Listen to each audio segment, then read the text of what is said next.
All right, welcome back. So, why is it that you don't get better despite all the lessons you've taken, the YouTube videos you've watched, the training aids you've purchased, right?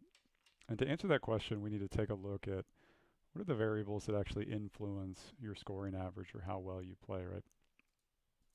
So, from a top level view, I like to think that there are four big variables that produce your scoring average. There is the thing we call technique, or basically how people swing the club, what your swing looks like on video. This is the thing that almost, 98% of instruction focuses on, right? What are you doing with the golf club? Unfortunately, it gets way too much attention, right? People have this false idea, and I held this false idea myself at one point, that if we simply improve our technique, we make our swing look better, then magically we'll get more consistent or our shots will improve. And what technique actually functions as more of a ceiling, right? What technique does and technique improvements do is they make your best shots better, right? And your ceiling higher. Right? And if we overemphasize technique, we end up ignoring, a more important skill, a more important variable called skill, right? Which is actually our ability within a given technique to both produce good outcomes and adjust when we need to, right? You play golf, you know that things are always changing. You can lose it swing to swing, hole to hole, day to day, week to week.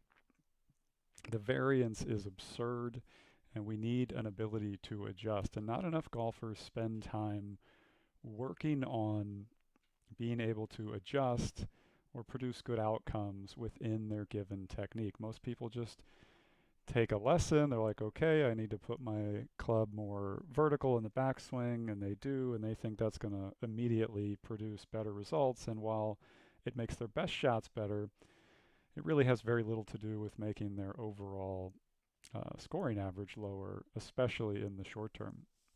Right. The fourth variable is strategy, and let's think of this as all of the soft skills in golf. Right. There are plenty of them to talk about, but briefly, let's just think about psychology, how how well we do our routine, how well we think our way around the golf course, club selection, uh, shot shaping, how well we handle different types of lies, different winds, how good are we at aiming, right? Um, these are the types of things that have a much bigger influence than people like to give them credit for, and so we're going to talk about those things too. And last but not least is volume, right? I like to think of volume as kind of a special category of skill work, right?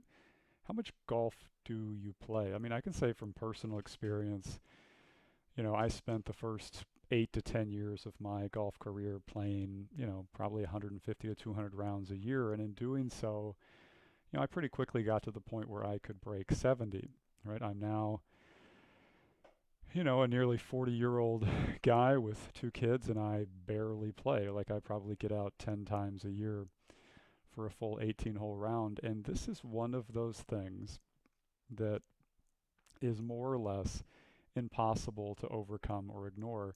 The amount of golf you play, the amount of on course skill work you do, if you will, is going to have a direct influence on how much better you can get. The correlation is going to be super high, and I want you to start thinking about that more often as you're taking on these tasks. So, those are the kind of four variables that produce scoring average. And in the next lesson, we're going to do our pro improvement level case study, and we're going to get to the bottom of that answer of why it is that you don't get better.